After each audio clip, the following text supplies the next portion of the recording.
सुने आप, तो एक बर्तन था, है ना, एक इन्वर्टेड उल्टी कॉर्न की शेप में। सो अपन ने उल्टी कॉर्न बना दी, उसमें अपन ने क्या डाले, गोल गोल मेटल्स की बॉल्स डाली, लीड सॉर्ट्स डाले, ठीक है। किस फॉर्म में है वो, गोल स्फेरिकल है, स्फेयर की फॉर्म में है। और जब अपन देखो एक बाल्टी है, जैसे मान लो एक बर्तन है पूरा ऊपर तक भरा हुआ है, अब आप उसमें कुछ भी डालोगे तो जितना आपने जो कुछ भी डाला, ठीक है ना, तो जितना उस पार्ट का वॉल्यूम होगा जो आप उसके अंदर डाल रहे उतना पानी बाहर नीचे गिर जाएगा कि नहीं गिर जाएगा, समझे कि नहीं समझे, समझ में आ गई बात। अब जैसे मान लो गुम्मा डाल दो आप उसके अंदर, ठीक है, तो जितना गुम्मे का वॉल्यूम होगा, जितनी जगह गुम्मा घेरेगा उतनी जगह का पानी खाली होकर नीचे गिर जाएगा कि नहीं गिर जाएगा, तभी तो गुम्मा नहीं, तभी तो गुम्मा उसके अंदर डूबेगा पानी के अंदर, समझ में आ गई बात।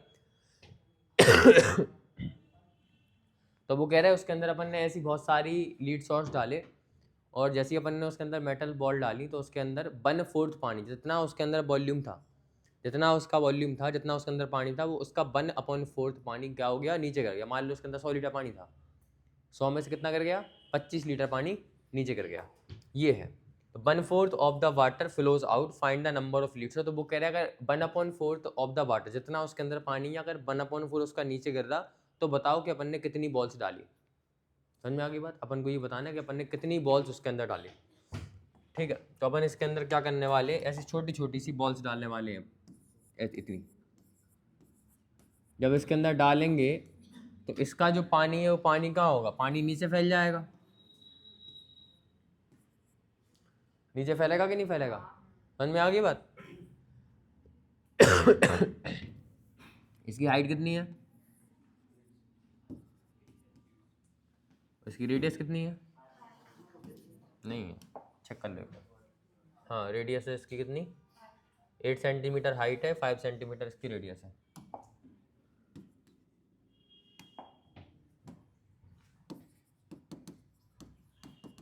गिवन डेट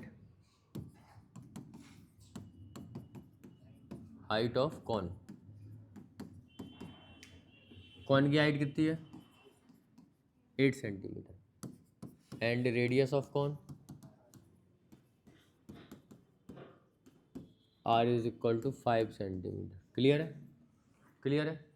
और जो आप स्फेरिकल बॉल डाल रहे हैं, लीड शॉट्स डाल रहे हैं, उसकी रेडियस कितनी है, रेडियस ऑफ स्फेयर या फिर स्फेरिकल लीड शॉट्स, इतना नहीं, केवल स्फेयर लिख दो, ठीक है। इसको हम आर डैश बोल रहे हैं, कितनी है, 0.5 सेंटीमीटर। क्लियर हुआ, क्लियर हो गया। अब कर दो अकॉर्डिंग टू क्वेश्चन, लेट कर लो अपन, फिर let number of lead shots, number of lead shots कितने डाले आपने इसके अंदर, बी एन, मान लो आपने इसके अंदर एन लीड शॉट डाले, ठीक है, एन लेट शॉट्स आपने इसके अंदर डाले, 10 डाले, 20 डाले, मान लिया अपन ने एन डाले। क्लियर, पढ़ो एक बार क्वेश्चन को।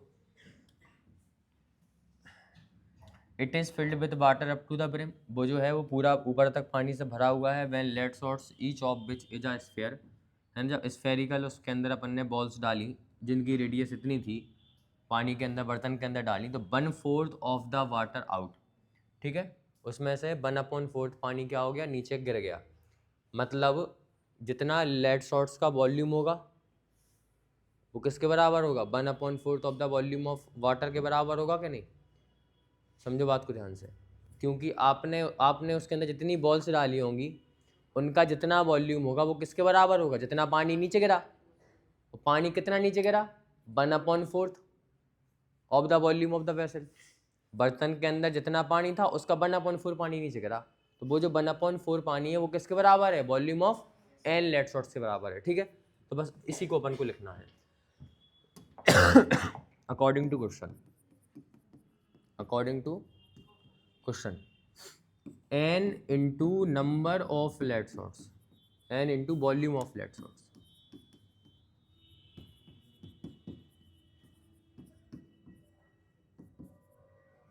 जितने आपने लेड शॉट्स उसके अंदर डाले, तो एक लेड शॉट का वॉल्यूम जो भी होगा उसमें n का मल्टीप्लाई कर देंगे, तो आपने कितने लेड शॉट्स डाले, टोटल वॉल्यूम आ गया लेड शॉट का। और ये किसके बराबर होगा, 1/4 वॉल्यूम ऑफ वेसल। बर्तन के अंदर जितना वॉल्यूम था उसका 1/4, क्योंकि जितना उसके अंदर वॉल्यूम था, जितना उसके अंदर पानी था, उसका 1/4 लीटर पानी क्या था, नीचे गिर गया था। गिरा था कि नहीं गिरा था? तो जितना पानी नीचे गिरा था वो और साथ में कितना पानी नीचे गिरा था, 1/4 of the volume of vessel, इतना पानी नीचे गिरा था। तो इसका ये जो वॉल्यूम होगा ये किसके बराबर होगा? वॉल्यूम ऑफ लेट शॉट के बराबर होगा। जितने भी आपने लेट शॉट डाली उनकी टोटल वॉल्यूम के बराबर होगा। क्लियर है? एन लेट शॉट डाली, अपन को एन की वैल्यू निकालना, बाकी सब वैल्यू पुट कर दो। क्या आएगा? N into volume of lead shots, मतलब वो एक स्फीयर है। स्फीयर का वॉल्यूम क्या होता? स्फीयर का वॉल्यूम क्या होता? 4/3 पाई आर। अब यहाँ पे स्फीयर की रेडियस है r डैश, तो r डैश का cube. Clear? Is equal to 1/4 का 1/4 वॉल्यूम ऑफ वेसल। बर्तन किस फॉर्म में है? कौन की फॉर्म में है? कौन का वॉल्यूम क्या होता? 1/3 पाई आर स्क्वायर एच। क्लियर है? अब वैल्यू पुट कर दो, एन की वैल्यू निकाल लो। सबसे पहले 3 से 3 कट गया, पाई से पाई कट गया, वैल्यू पुट करो। एन इंटू आर डैश की वैल्यू यहाँ पे बचा 4 इंटू आर डैश की वैल्यू कितनी है? 0.5, तो 0.5 का क्यूब इज इक्वल टू 1 1 जा 1, कितना बचा? 1/4 इंटू आर की वैल्यू कितनी है? 5, तो 5 का स्क्वायर इंटू एच कितना है? 8। क्लियर है? 4 2 जा 8। अब जो कुछ भी इधर है उधर भेज दो। ठीक है? सो एन की वैल्यू कितनी आ गई? 5 का स्क्वायर 25 इंटू कितना बचा? 2। अपॉन में कुछ तो नहीं है ना, ये 4 अपॉन में आ जाएगा। और ये वाला 0.5 का क्यूब भी, 0.5 का क्यूब क्या होगा? 5 5 जो 25 और 25 5 जो 125, सो 125। और देखो क्यूब करोगे तो 1 नंबर बाद पॉइंट है, क्यूब करने पर 3 बार मल्टीप्लाई करोगे सो 3 नंबर बाद पॉइंट आ जाएगा। सो 1 2 3, सो 0.125। बात नहीं करो मतलब। आगे बात समझ में? अब इसको और सिंप्लीफाई करेंगे अगर अपन, तो एन की वैल्यू क्या आएगी बताओ? यहाँ पे देखो 3 नंबर बाद पॉइंट है, तो यहाँ से अगर तुम पॉइंट को उठाओगे, पहले 2 से इसको उड़ा दें, 2 बार। क्लियर? क्या बचा यहाँ पे? 25 बचा, अपॉन में कितना बचा? 2 बचा, इंटू 0.125 लिखा था यहाँ पे, 3 नंबर बाद पॉइंट है, इस पॉइंट को उठाएंगे तो ऊपर 3 जीरो आ जाएंगे। तो यहाँ पे जो हो जाएगा 125, ऊपर आ जाएंगे 3 जीरो। तो ऊपर आ गए 1 2 3 जीरो, ये कितना हो गया? 125 हो गया। कोई डाउट किसी को? कोई डाउट किसी को? 25 लिखा था, 25 लिख दिया, नीचे लिखा था 0.125, तो यहाँ पर 3 नंबर बाद पॉइंट था, तो इस वाले पॉइंट को उठाएंगे तो ऊपर 3 जीरो आ जाएंगे, और 2 लिखा था सो 2 लिख दिया। अब काट दें इसको, देखो इसको 1000, इसको मतलब अपन इंटू इतना भी लिख सकते। एक और तरीका है इसको लिखने का, इसको अपन देखो ऐसे 3 जीरो को 1000 के फॉर्म में भी लिख सकते, ऐसे इंटू 1000 भी लिख सकते हैं। यहाँ से 3 पॉइंट हटे तो ऊपर 1000 का मल्टीप्लाई हो गया। क्लियर? अब इसको सॉल्व कर दो, तो देखो 25 5 जो कितना हो गया? 125, और 2 से काट दो इसको 1000, कितना बचेगा? कितना बचेगा? 500, और 5 से 500 कट जाएगा, सो एन की वैल्यू कितनी आ जाएगी? 100। नंबर ऑफ लेट शॉट कितने हो गए? सो नंबर ऑफ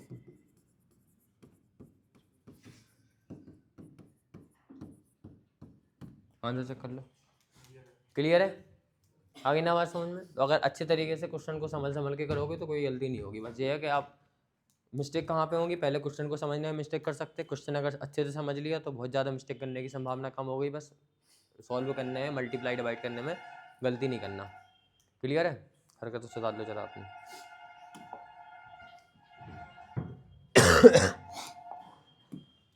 सिक्स्थ वाला क्वेश्चन देखो, आ सॉलिड आयरन पोल, एक खम्मा है, काय का? सॉलिड आयरन पोल मतलब लोहे का। ठीक है? एक पोल है लोहे का, यानी consist of a cylindrical height. किस फॉर्म में है? सिलेंड्रिकल है। ठीक है? Of height 220 centimetre. एक जो पोल है वो, उसकी हाइट कितनी है? 220 सेंटीमीटर। एंड बेस डायमीटर, और वो जिसके ऊपर खड़ा और उसकी, और सॉरी उसका जो बेस है वो कितना है? डायमीटर कितनी है? 24 centimetre. Which is surmounted by another cylinder, और ये जो पोल है ये एक सिलेंडर के ऊपर खड़ा हुआ है। ठीक है? ऑफ हाइट 60 सेंट, जिसकी हाइट कितनी है? 60 सेंटीमीटर। रेडियस कितनी है? 8 centimetre. Find the mass of the pole, अपन को उस पोल का मास निकालना, ठीक है। उसके बाद अपन को हम मास निकालना है, इसकी डेंसिटी दी गई, हम बता रहे हैं कैसे निकालते हैं। पहले इसको समझ लो। सबसे पहले देखो, एक इस प्रकार से एक पोल हो गया, जो हो गया अपना एक क्या सिलेंडर 220 सेंटीमीटर वाला। इसके ऊपर एक और सिलेंडर है जिसकी हाइट और रेडियस कम है, ठीक है। फिगर ऐसा बनेगा। सबसे पहले वाले की हाइट कितनी है,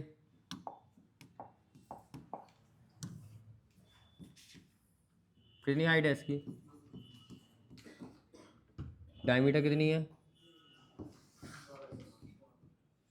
इसकी हाइट कितनी है, कितनी थी डायमीटर थी 8 सेंटीमीटर, 60 सेंटीमीटर इसकी रेडियस हाइट थी और 8 सेंटीमीटर इसकी रेडियस थी। 60 सेंटीमीटर और इसकी रेडियस कितनी थी 8 सेंटीमीटर। ये दिया गया अपन को, क्लियर है। समझ में आ गई बात। ये है फिगर। अब अपन को इसका क्या निकालना, इसका अपन को मास निकालना। सबसे पहले एक काम करो, पहले इसका वॉल्यूम निकाल लो, वॉल्यूम से मास निकलेगा। समझ में आ गई बात, कैसे निकलेगा अभी हम समझाएंगे। गिवन क्या दिया गया अपन को, given that height of larger cylinder h equal to कितना है 220 सेंटीमीटर एंड इट्स डायमीटर, और लार्जर वाले सिलेंडर की डायमीटर कितनी है। पहले हम किसकी लिख रहे हैं 20 सेंटीमीटर, 20 नहीं सच 24 centimetre, implies that its radius, इसलिए इसकी रेडियस क्या हो जाएगी बोलो 24/2 मतलब कि 12 सेंटीमीटर। कोई डाउट किसी को यहाँ पे, सभी को इतनी बात क्लियर है। अब इसके बाद क्या निकाल, ये किसका हो गया सब कुछ, ये हो गया बड़े वाले सिलेंडर का। अब अपन डायमेंशन लिख रहा है किसके, छोटे वाले सिलेंडर के। तो क्या लिखेंगे, हाइट ऑफ स्मॉलर सिलेंडर, जो छोटा वाला सिलेंडर है उसकी हाइट कितनी है, एच डैश मानना है हम इसको, कितनी है 60 centimetre and its radius R is equal to, radius कितनी है आर डैश बोल रहे हैं इसको, कितनी है 8 सेंटीमीटर। अपन निकाल रहे हैं पहले वॉल्यूम ऑफ जो अपना टोटल पोल है ना, देखो यहाँ पर क्या लैंग्वेज लिखी है, find the mass of the pole, ठीक है। Total mass of the pole निकाल रहा है, clear. So total volume of the pole, पहले अपन क्या निकालेंगे इसका वॉल्यूम ऑफ पोल निकालेंगे। कितना आएगा volume of pole, volume of larger cylinder plus volume of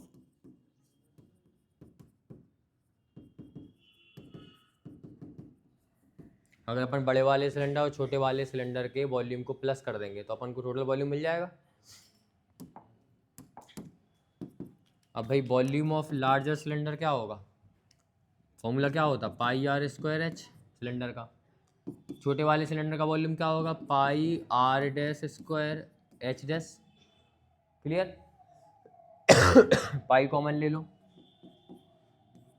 क्या बचा आर स्क्वायर एच प्लस में r dash square h dash, clear. Value put करो इसके अंदर, पाई की वैल्यू 22/7, आर की वैल्यू कितनी है, आर की वैल्यू है 12, सो लिख दिया यहाँ पर 12 हाइट कितनी है, बड़े वाले सिलेंडर की बात हो रही है, हाइट कितनी है 220 प्लस यहाँ पे आर डैश है, आर डैश की वैल्यू कितनी है 8 सेंटीमीटर, से यहाँ पे क्या लिख दिया 8 सेंटीमीटर का स्क्वायर, 8 × 8 लिख दे, और हाइट एच डैश की वैल्यू कितनी है 60 सेंटीमीटर, क्लियर है। 22/7, 12 कितना होता 144, 144 का 220 से मल्टीप्लाई करो, 144 इंटू में कितना है 220, क्लियर। कितना आएगा 0 बाहर आ जाएगा, 22 4 जा कितना होता 88, और 22 4 जा फिर से 88, 88 और 8 कितने हो जाएंगे? 88 और 8 कितने हो जाएंगे? 8 और 8 16 की 6। क्या ऐसा है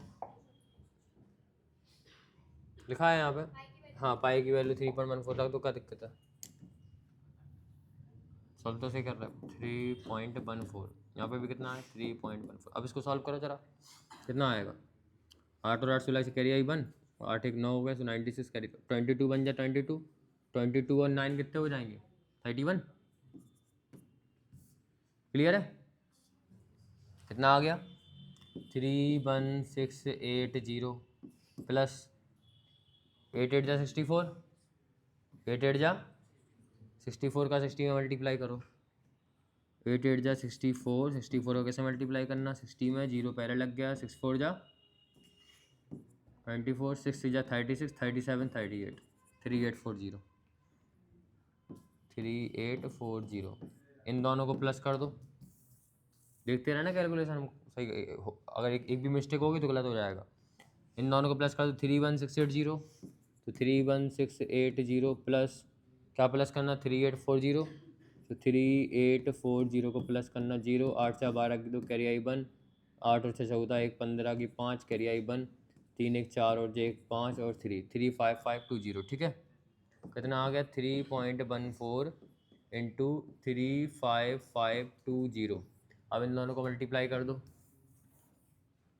सो 35520 किसमें मल्टीप्लाई करना? 3.14 में, सो 314 में मल्टीप्लाई कर रहा है, पॉइंट बाद में निपट लेंगे। क्लियर? सो 4 0 जा 0, 0 तो हटा ही दो यार लास्ट, चलो लिखा रहने दो। 4 0 0, 4 2 जा 8, 4 5 जा 20, 4 5 जा 20 और कैरी 2, सो 22, 4 3 जा 12, 13 14। 1 से मल्टीप्लाई करोगे सो 0 2 5 5 3, वही का वही आ गया। 3 0 जा 0, 3 2 जा 6, 3 5 जा 15 की 5 कैरी आई कितनी? 1, और 3 5 जा 15 की 5 और कैरी आई 1, 6 6 हो गया, यहाँ पे कैरी 1 आ जाएगी। 3 3 जा 9 और जे 10, 0 8 2, ये 6 का 0 था ना, ये 0 3 0 या 0 आया था। और यहाँ पे कितने हो जाएंगे? 5 2 7 6 6 12 और एक 13 की 3 कैरी आई 1, 5 5 10 5 15 की 5 कैरी आई 1, 5 6 5 11 की 1 कैरी आई 1 1 1। ठीक है, कितना आ गया भाई? 1 1 1 5 3 2 8 0। कितने नंबर बाद पॉइंट है? 2 नंबर बाद पॉइंट है। क्लियर? कितना आ गया? ये आ गया सेंटीमीटर क्यूब। क्लियर? क्लियर है? ऐसे ही आंसर अप्रोक्सीमेटली क्या है आंसर?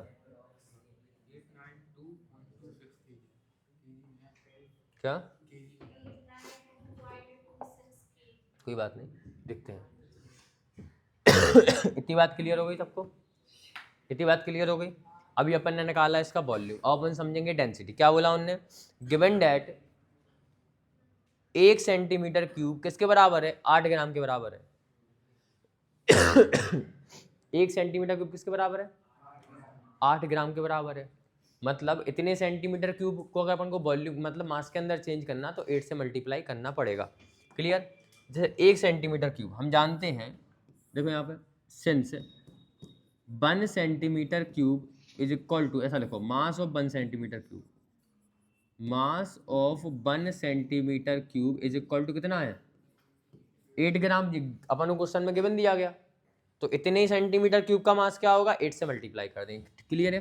तो लिख दो यहाँ पे इम्प्लाइज डेट मास ऑफ पोल, क्या लिख देंगे? मास ऑफ पोल। तो पोल का मास कितना हो जाएगा? मास ऑफ पोल, मास कितना आया था? 115 3280 3280 इंटू 8 से मल्टीप्लाई कर दिया। सो आंसर किस में आएगा? ग्राम में। 1000 से डिवाइड करेंगे तो काय में हो जाएगा? किलोग्राम में। अभी पहले इसका मल्टीप्लाई कर लो कितना आता है।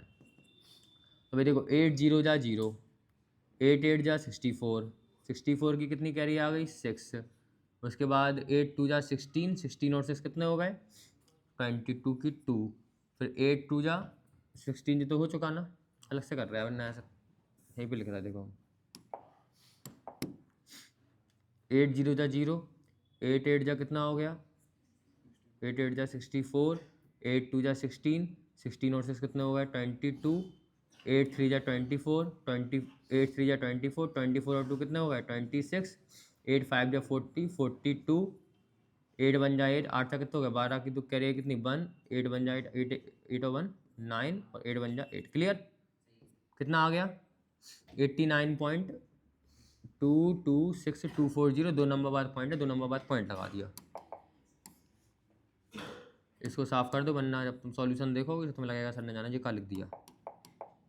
अब ये जो आंसर आया ये आया ग्राम के अंदर। अब इसको किलोग्राम में कन्वर्ट करने के लिए 8922262.40 को कैसे डिवाइड करोगे, 1000 से काय में आ जाएगा किलोग्राम के अंदर, 1000 से डिवाइड करने पे पॉइंट आ जाएगा 3 नंबर पीछे से, पॉइंट आ जाएगा इधर। ठीक है, 892.26240 26240 है ना। अब ये आ गया किसके अंदर, किलोग्राम के अंदर। अब देखो ने लास्ट के जी 240 हटा दिए होंगे, केवल 26 लिखा होगा। अप्रोक्सीमेटली में इसको अपन क्या लिख सकते 892.26 किलोग्राम अप्रोक्स।